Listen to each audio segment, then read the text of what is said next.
Buongiorno a tutti, vediamo in questo video l'analisi, quella che secondo me è la partita più bella della Matos Cup Online Cup recentemente giocata e di cui ci sarà presto un'ampia edizione. È stato molto difficile scegliere la partita più bella perché molte erano bellissime, quindi mi scuso per chi è rimasto fuori, ma purtroppo bisognava sceglierne una, no, da analizzare la più bella, e ho scelto la partita tra Fragot 73 con il bianco e l'account Scacco 62 e Scacco 62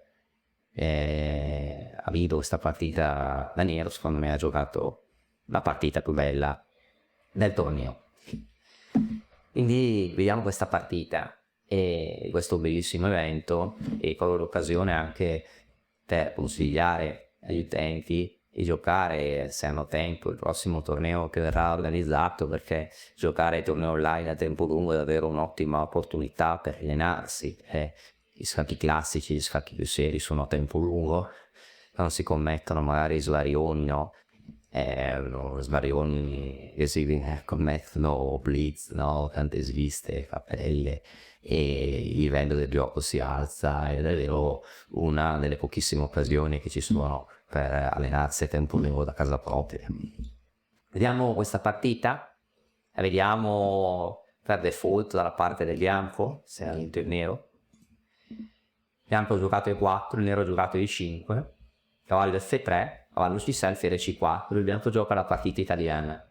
Ora ci sono due mosse equivalenti per il nero, cioè portano posizioni molto differenti, ma la forza è uguale, la loro forza è uguale. Le mosse sono cavallo F6, alfiere C5. Alfiere C5, allora la cosa normale nel secondo cavallo F6, alfiere C5, per il bianco giocare D3, C3 a rocco, il cosiddetto gioco piano, o meglio in italiano al carico, gioco piano. Questa è un'apertura, no, che si è sviluppata a secoli or sono. Ma diciamo che quindi anche l'alfiere C5, no, potrebbe trasporre, no, questi idee di gioco piano, no? Ma il bianco magari idee contro alfiere C5 potrebbe giocare C3 e D4, oppure potrebbe giocare Gambetto Evans. Il controcavallo F6 che giocare il gioco piano, il bianco potrebbe giocare o D4 o il cosiddetto attacco fegatello. L'attacco fegatello comunque non è preoccupante, la teoria si è evoluta, diciamo che mi sembra che già Gioacchino Greco nel 1620 aveva menzionato l'attacco fegatello, quindi qualcosa che è un trucco, un attacco più di 400 anni, quindi è bello riviverlo, no? Oggigiorno, investito online. E diciamo che l'attacco fegatello è molto pericoloso. Il metodo classico è D5 per D5, dove cavallo per D5 è un errore, perché il bianco va a stare meglio con molte mosse come la, tra virgolette, posizionale per finire tanto di 4 o l'aggressiva cavallo per F7. E questo, appunto, il fatto che il cavallo per D5 non sia granché, l'ha scoperto Greco, Gioacchino nel 1620, ma il metodo classico oggigiorno è D5 per D5, cavallo A5, c'è tantissima teoria, sono tantissime linee, si considera che alla fine la posizione sia circa pari. Ci sono altre idee. Qua il nero ha giocato un'idea molto coraggiosa, che gioca per il contrattacco, adesso vedo che è alfiere C5, che è il cosiddetto controgambetto Traxler. Il nero non fa nulla per difendere F7, anzi lo sacrifica, vuole controgiocare, il nero continua per il suo sviluppo. Questa è una combinazione davvero estremamente affascinante e vale la pena proprio conoscerla. Ecco, il bianco ha giocato la seconda mossa più giocata, è cavallo per F7. Ci sono anche altre mosse come arrocco, ma se il bianco arrocca, per esempio il nero semplicemente arrocca e difende F7, dove potrà fare H6, e il bianco ha perso i tempi di sviluppo, no? Con il muovendo il cavallo avanti e indietro. E diciamo che le mosse più critiche ovviamente sono cavallo per F7 e alfiere per F7. Penso che oggigiorno ammetto Traxler non sia forse tutto corretto a livello scientifico, ma è un grande strumento pratico per sbilanciare la partita e giocare per vincere, mi chiede grande coraggio.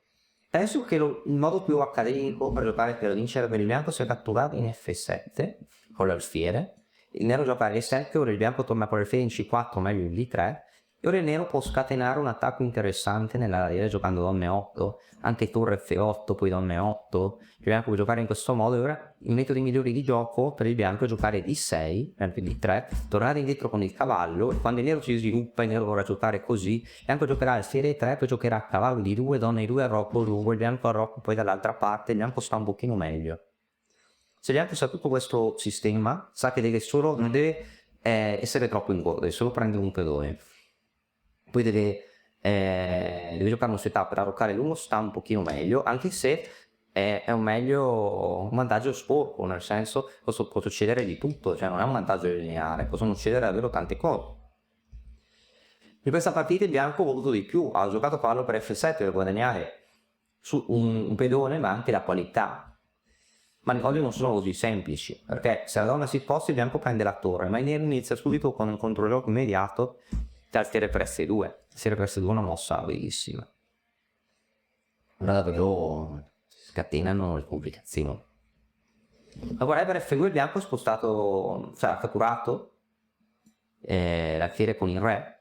E se il bianco avesse giocato re F1, che in realtà è la mossa più giocata, il nero continua a giocare donna E7, spostando la donna, e il bianco... Ma diciamo che se il bianco avesse dovuto catturare l'alfiere lo catturava prima, il bianco probabilmente deve catturare la torre ora, e nero un ottimo controgioco giocando D5. Davvero qua c'è un gioco interessantissimo, perché il bianco dovrà prendere, cavallo D4, idee, cavallo G4 attaccare, idee alfiere G4, idee alfiere G4 magari anche arroccare in lungo, torre F8, l'attacco è terribile, prende su re per F2, cavallo G4 o alfiere G4, quindi arrocco lungo per poi prendere in H8 o mettere la torre in F8, ed è una partita bellissima. Il nero sta giocando con grande ambizione e grande coraggio, e il bianco davvero sarà nell'occhio del ciclone, il bianco molto indietro di sviluppo. Una partita molto affascinante che ricorda partite anche del 1800, dello stile romantico, partite di Morphy, partite di Adolf Andersen, davvero è bellissimo come sta giocando il nero. E il bianco ha preso in F2 coraggiosamente, e poi il nero ha giocato cavallo per E4. A questo punto il bianco ha giocato una mossa che probabilmente costituisce l'errore decisivo. Il bianco ha giocato la naturale re 1, tornando con la sua posizione di partenza. Forse il re qua non è la posizione ideale, forse erano meglio mosse addirittura con re 3, che però è difficilissima da giocare, o re G1. Il gioco sarebbe stato assai confuso. Il nero avrebbe potuto continuare l'attacco con donna H4 minacciando matto, il bianco magari giocava G3 per prendere la torre, avrebbe portato al matto. E dopo G3, per esempio, questo sacrificio interessantissimo. E su H per G3, donna per G3, re F1, forse il nero può dare dei perpetui, può continuare l'attacco con torre F8. E cosa sta succedendo qua? Non si capisce bene. E vorrà giocare D5, magari sviluppare l'alfiere, dando scacco. È una posizione affascinantissima, dove davvero può succedere che il nero può giocare anche per vincere qua. È interessantissimo. Interessantissimo il stile. Il bianco dopo cavallo per G3 potrebbe anche ignorare, prendere in H8, allorché dopo cavallo per H1 non si sa cosa stia succedendo qui, o dopo cavallo di 4 anche, c'è un casino assurdo. Cavallo per H1 evita la patta, ci sono complicazioni. Su cavallo di 4 era un attacco forte, forse e anche di giocare così e sperare che il nero non abbia nulla di più di un perpetuo. Ma davvero le complicazioni sono infinite, sono interessantissime. Il bianco, tornato in E1, a questo punto il nero ha continuato l'attacco in modo impeccabile, non ha giocato donna H4. A questo punto il bianco è forzato suo malgrado a giocare G3, perché? Perché se su re F1 fu subito matto, anche su re 2 segue il matto, c'è quello scacco, e poi cavallo C5, pure C3, donna di 4, game over, scacco matto. Tutti i pezzi sviluppati del nero contribuiscono a dare matto i cavalli controllo in queste caselle e re entrambi. Bellissimo, no? Il bianco allora qua ha giocato G3, su G3 il nero continua l'attacco con cavallo per C3, una mossa davvero brillante, e purtroppo il bianco non riesce a reggere qua. La posizione bianca è persa. Il bianco ha giocato donna F3, c'erano due pezzi in presa, il cavallo e la torre. Prendere la torre è assai pericoloso, perché cosa può fare il nero? Allora il nero potrebbe prendere in H1, ma è molto interessante anche giocare cavallo E4, perché cavallo per H1 poi scacco è promettente, ma anche cavallo E4 è interessante perché si gioca proprio per il matto, il solito matto su V2, lo stesso matto che abbiamo visto prima. Il bianco ha già preso la torre in F8, ma questo non cambia la situazione del suo re. Allora 8 perde. Se sei fermo da tempo sullo stesso punteggio, è perché ti mancano le conoscenze per progredire. Noi di Mattoscacco abbiamo creato la prima accademia di scacchi online per migliorare comodamente da casa. Vienici a trovare e scegli il corso più adatto alle tue esigenze. academy.mattoscacco.com. Anche HP G3 non avrebbe salvato. Donna per H1, e ora il bianco perde su Re 2 cavallo di 4, e il bianco perde la donna, e anche perde la donna, perché la viene deviato, perde la donna, poi perde anche altre cose, l'alfiere, duello per H8, insomma, inizia a prendere tutto. Il bianco non ha più pezzi, mi lascia tante cose, mi lascia matto, il frutto. Dopo, per questo il bianco ha giocato donna F3, dopo cavallo per G3, H per C3, donna per H1, in caso di alfiere F1, ritirando l'alfiere, anche qui Nero potrebbe vincere con torre F8 o anche a poco corto. Non dimentichiamoci che anche se il cavallo controlla H8, la casella della torre, e si può arroccare perché è legale arroccare se non viene controllato l'itinerario del re nero, la casa di partenza, la casa di arrivo e le fasi di passaggio. E qua si vuole catturare il cavallo e l'alfiere, e la posizione bianca crolla, prende su donne 2, per prendere il cavallo vince, ma anche prima cavallo di 4, nel C4 quando sono D5 sviluppandosi, si prende in F7, si attacca F1, cioè, questo è perso per il alfiere H3, l'alfiere inchiodato, il bianco non riesce, il bianco ha la qualità in meno, ma prende anche matto, i pezzi non giocano, e nero che ha più materiale da anche matto. Bellissimo, no? Quindi, ricapitoliamo: Italiana, Fegatello, Drogameto Draxler, forse alfiere per F7 meglio, vallo per F7, alfiere per F2, forse F1 un po' meglio, re per F2, vallo per F4, e Re 1 purtroppo già l'errore decisivo.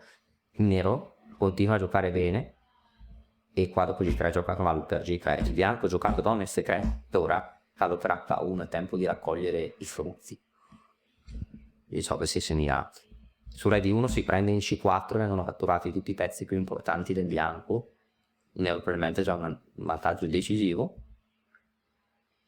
Bianco ha giocato in questa posizione, e questa posizione è vinta per il nero, si segna anche davvero pessimo, e che se il bianco prende in H8, il bianco non ha più materiale, il bianco ha recuperato il materiale, il nero vince, perché sto pallone intrappolato, ma anche questo, e cioè, nel pallone di 4, attacca la donna, attacca C2, attacca i 2, per esempio su donna F7, poi il nero ha un pezzo in più.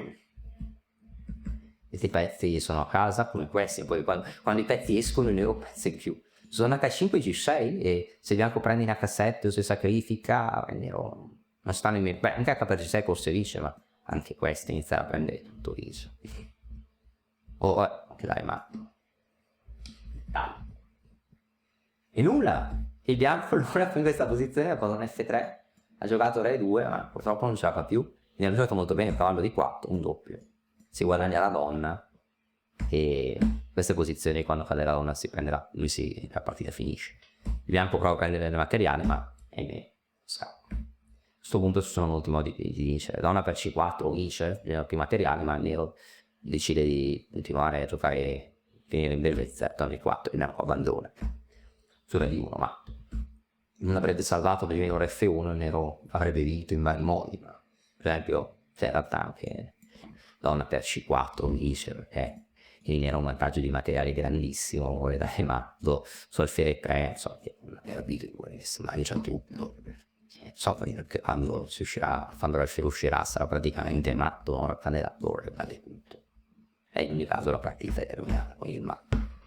Quindi è una partita molto interessante, e a parte la bellezza in sé della partita, i complimenti Scacco 62, complimenti anche al giocatore con il bianco, comunque aver giocato il fratello con ambizione.